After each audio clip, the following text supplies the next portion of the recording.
I'm Cassidy, one of your Indianapolis Colts cheerleaders, and you're watching the Believe in Colts podcast. Welcome back to Believe in Colts. I'm Lawrence Owen, back with another edition, and this episode marks the beginning of a stretch where every day or every other day I'm going to be dropping an episode per position to talk about what the position looks like for the Indianapolis Colts and possible free agents that the Indianapolis Colts might go after. I understand that the combine is coming up here this upcoming week. I want to get these free agency situation out of the way. Then after the combine, we will discuss the draft process and go through each position for the draft thing as well. Free agency is coming around the corner, and I really want to make sure that we really dive into what we have, what our needs are, the money we have, and the players available for the position that we might possibly look into. But before we do, I got to remind everybody that BetOnline is your number one source for all your betting needs. Get the latest odds, lines, and matchup reports for baseball, boxing, golf, NFL, NBA, and more. BetOnline continues to be the fastest and easiest way to place your wagers, including live betting and your favorite casino and card games available to play right from your phone. Head to the website or use your mobile device to sign up today. Get in on the action. Remember, use promo code BELIEVE, that's BLEAV, to receive your 50% welcome bonus on your first deposit. BetOnline, where the game starts. So, heading into this upcoming season, the Indianapolis Colts literally right now, currently, have two quarterbacks. That's it. Two. We have Sam Ehlinger, who is, I know a lot of you are still on the bandwagon. Oh, he should have been the backup last year instead of Gardner Minshew. Look, we'll get into that in a second. And then we got Anthony Richardson, which some of you were like, we need to go after a starting quarterback because Anthony Richardson is injury prone and he's not very good. There are some of you out there with both of those narratives on both these quarterbacks, and I personally feel that both those narratives are wrong. I do not believe that Anthony Richardson is injury prone. He hasn't played enough to show me that, and all of his injuries were just, they were what they were. You know, you got a concussion on a hit that he wasn't prepared for, where he fell and hit the back of his head. That happens, right? Missed a couple games. And then, of course, the shoulder injury where a guy tackled him in full force into the ground. That situation probably shouldn't have happened, but it is what it is. Now, if you guys want to talk about the little foot thing that he had at the end of the game, the first injury he had where he missed, one or two snaps, that was it, then came right back in and played and was fine. You know, that happens to any player in the NFL where you might, have a little ding and have to leave for a snap or two or even a series and then come right back in. That's no problem. No problem whatsoever I saw from that. He did have an IR season-ending surgery is what it is. I like Anthony Richardson. Can't wait to see him as the starter of the Indianapolis Colts this upcoming season. But we're not here to talk about Anthony Richardson. We're not here to talk about Sam Ehlinger, who will be with the Indianapolis Colts and will be one of the backups. He will probably be fighting with whoever the Colts bring in, whether that would be bringing back Gardner Minshew, signing a free agent, or drafting somebody. But they are definitely going to have three guys on the roster at the quarterback position. Now, with that being said, the first thing we got to go is think, who are the free agents, the notable free agents for the Indianapolis Colts to go out and look for, right? Well, first off, you're not going to go after a free agent that's looking for starting position, that wants to start, that's going to want starting money. Those are guys that the Indianapolis Colts are not going to go after because we have Anthony Richardson, and you don't want to pay a buttload of money when you have a young rookie quarterback on a rookie contract. That's one of the reasons why you get a young rookie quarterback, is to have that. Why fill a backup position who may or may not play as a starter and pay them starter money? So that's going to knock out a couple guys. First off, that's going to knock out Kirk Cousins. Quite frankly, he's going to be a starter somewhere. All right. He played very, very good football last year, 18 passing touchdowns. 5 interceptions, did a good job, but he won't be back. He's not going to be back, and everybody knows that. But the Indianapolis Colts are not going to pay him starter money to come back and play for them when they're in their situation that they're at right now. Another guy that is going to be off the boards is Jake Browning. Yes, he is a free agent, but he played incredibly well last year for the Cincinnati Bengals and is most likely going to get some sort of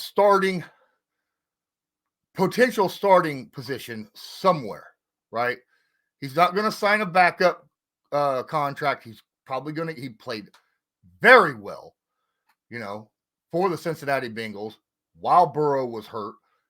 I got a feeling that he's going to be out of the Indianapolis Colts price market. So with that being said, who are some guys in free agency that the Indianapolis Colts could possibly target? Now, Gardner Minshew, definitely one of those guys, right? He's a guy who knows the system, knows the players around him, played well enough, right? He was 9-6 when he has played at least one half of football. The Indianapolis Colts are 9-6 when he's played at least one half of football. Now, was he great and perfect? Absolutely not. He's not a starting quarterback, but we're talking about getting a backup, and he is a top-tier backup quarterback. He's probably going to cost around $5.5 to $6 million to sign him as a backup quarterback. I would not be surprised if the Indianapolis Colts go out and do exactly that. And I would not have a problem with it. However, I think there are better options out there. The question is, will they be financially better for the Indianapolis Colts, right? Ryan Tannehill currently, I know a lot of you don't like Ryan Tannehill. I think he is a good quarterback. Did not have a very good year last year, but let's face it, the Tennessee Titans were not a good football team last year. They were an awful football team, right? And, there's some things he does not do well. There's some things he does incredibly well. And one of the things that I like about Ryan Tannehill is he has mobility, right? I honestly think Ryan Tannehill is a better Gardner Minshew. He's got a stronger arm. He's able to move very well. He does have an issue with turnovers from time to time, but so did Gardner Minshew, right? Gardner Minshew. Now, at the end of the season, Gardner Minshew cleaned up a lot of those turnovers. Ryan Tannehill can have turnover issues, but he does have a good arm.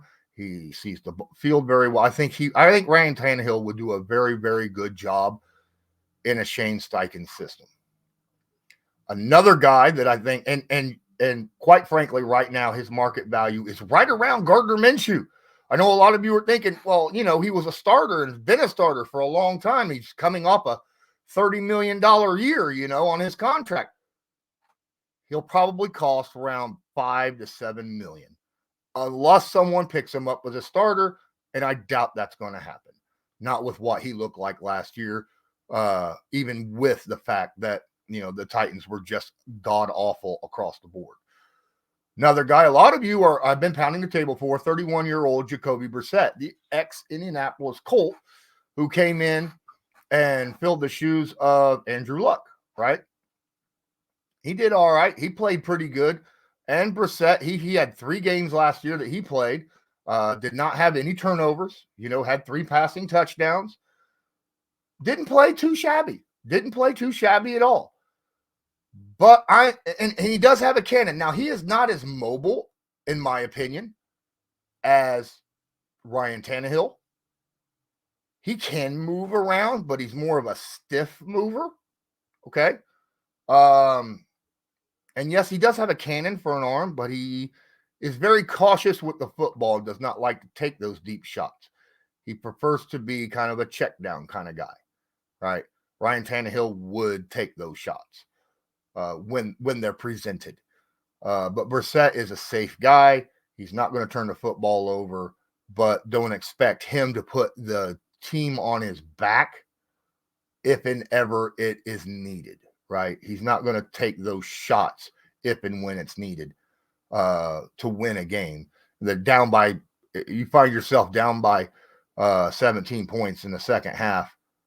I don't see Jacoby Brissett being a guy that could pull a team out from that situation. Not consistently. He may do it occasionally, just not. I wouldn't want to put it on his shoulders personally. Another guy that I think the Indianapolis Colts should keep an eye on is Tyrod Taylor. New York Giants won't be back with the Giants. He had a pretty good season over there as well. Played 11 games, 5 touchdowns, 3 interceptions. Look, the problem with Tyrod, you're looking at what he did last year with the Giants. He was in a horrible mess of a situation as well. The only guy that he really had the offensive line was awful. I mean, it put Danny Dimes, in a hurt box for the year, right? Is what that offensive line did. All he had was Saquon Barkley and some tier 2 receivers to throw to all year long. Tier 2, tier 3, tier 4. I like what Tyrod brings. I think he is another guy very similar to, say, Ryan Tannehill in his skill sets. Can throw the ball downfield, can move around if needed, and does have a pretty good arm. So I like Tyrod Taylor. I would not take Marcus Mariota. He is one elbow injury away from retiring. One elbow injury. He lands on that elbow in any way, shape, or form, and he's done for the year. We talked about it in the past situations. I don't want nothing to do with that. Sam Darnold, coming out of San Francisco, right? He played over there. Had 69 snaps, right? 69 snaps, had 2 touchdowns, 1 interception, but 3 fumbles. I think he's still a guy who I don't think I really want to give a shot to. He would be my 3rd stringer, not a 2nd stringer. He's a guy that you would need to coach the New York Jets out of him, if that makes sense. All right. This is a guy who has absolutely been just hammered over the last few years. Now, I think he will be in the league. I think he'll probably re-sign with the Niners, in all honesty. So I don't think he'll be there. Drew Lock, I'm not into him. Baker Mayfield is going to get an extension without any question in my mind after the season he had last year with Tampa Bay. So don't even bring that up. He's going to be a starter without any question whatsoever. Let's see. Walking down, Teddy Bridgewater is retiring. He's already announced that. Tyler Huntley, I don't know. Tyler Huntley is a guy who is a maybe. Again, I would rather have Gardner Minshew. He's more of my 3rd stringer guy as well, right? He's not someone that I want to be a guy who I would want starting 9+ games in a season if my quarterback went down. A guy who could come in for a game or two and you could game plan around him, but his skill sets are limited to the point where defenses know how to play against him. It took a couple games a couple years ago for Tyler Huntley. Defenses were able to start game planning against his strengths and force him into bad situations. I don't think I want to go after Tyler Huntley. I don't want Joe Flacco. Look, I understand comeback player of the year. Did a fantastic job coming in, playing 5 games with the Cleveland Browns, had 13 touchdowns to 8 interceptions, 4 fumbles. You think about this, okay? He still had a lot of turnovers in 5 games. All right. Granted, in 5 games, he averaged over 300 yards a game passing, right? He played pretty good, but he's a pocket quarterback. He's called Statue Joe for a reason. And I think that would completely limit Shane Steichen's offense, having Joe Flacco as a quarterback for the Indianapolis Colts. All right. And I don't want to limit that. Now, granted, I don't think you need to have Anthony Richardson style running ability to fully take advantage of Shane Steichen's system and his play calling ability, but you got to have some kind of mobility, right?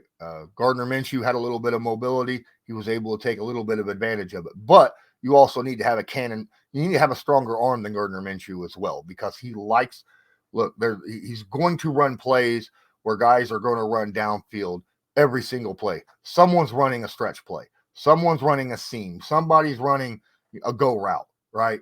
A deep post or a deep out or something of that nature. Always in Shane Steichen's plays. Every play call's got one. You go through there and look. I'd say over 90% of those play calls has got somebody taking it to the house or running the route to take it to the house, right? So you need somebody, even the backup has got to be able to take advantage of that. And I don't like the fact that Joe Flacco, his arm strength isn't the strongest, and he doesn't move around the best. He's probably the worst mobile quarterback in football today. No, thank you. You got Josh Dobbs, who, quite frankly, is going to be he's going to be with Minnesota. Okay. I think he's still going to re-sign with Minnesota. Easton Stick, no thank you, personally. Sudfield for Detroit, nah, I'm not really all that interested. There is Blaine Gabbert, but I think he's going to re-sign with Kansas City. You got Josh Johnson, who again, let's talk about age. All right, dude, Josh Johnson's 38 years old. No. Now we come across something that's going to be very, very controversial. There is a quarterback out there who is a free agent who I think would not be bad with the Indianapolis Colts, current Indianapolis Colts. Now, do I want him as a starter? Hell no. Okay. There's too many question marks. But he's mobile. He's got a strong arm. He's not afraid to run with the football. And I think with the right system, he might be pretty good. I'm not saying go out and get Carson Wentz. I'm saying it's an option. Okay. And I'm not saying that he should be a starter by any means. Okay. But let's face it, he did take the Indianapolis Colts, and almost got them to the playoffs, just like Gardner Minshew almost got the Indianapolis Colts to the playoffs. All right. I kind of got both of them had their strengths and their weaknesses. The only problem with, Gardner Minshew had those WTF plays too, right? Where he looks behind him to see he literally completely turns around to look for the pass rusher. And then you got Carson Wentz, who likes to throw left-handed every 5 seconds. You're going to have to get that out of the system. Definitely. But I think it is an option. He would be a very, very cheap option. And it's somebody who I think could play winning football if it came down to it. Those are really, after going through here and looking at all the guys, I think those are your best options right now for the Indianapolis Colts that are free agents. As I said, this was just my free agent breakdown, who I might take, who I would not take. It definitely has to do with price, has to do with the ability, their age, their mobility, what they can bring to the table, right? And that's just the free agents. Now, after, like I said, after the combine, after I get this free agent run going, we'll go into the draft and look at the draft and see who's available for each position there as well. What do you think of the list that I brought down? Is there another name that you're interested in? Why? If you're watching this on YouTube, smash that like button, leave a comment. Tell me what you think. All right. If you're listening to this on anywhere, especially say iTunes or whatnot, Apple Music, man, please hit that stars, leave a review, leave a rating. I would really appreciate it. It would help this out immensely. And with that, I think that's going to do it for myself here at Believe in Colts. Can't wait to get back into the next episode, which I don't know. It's going to be an offensive one. Will it be wide receivers? Will it be running backs? Not 100% sure. But until next time, I'm Lawrence Owen. This is Believe in Colts, brought to you by Bet Online. And as usual, go Colts. Do you believe?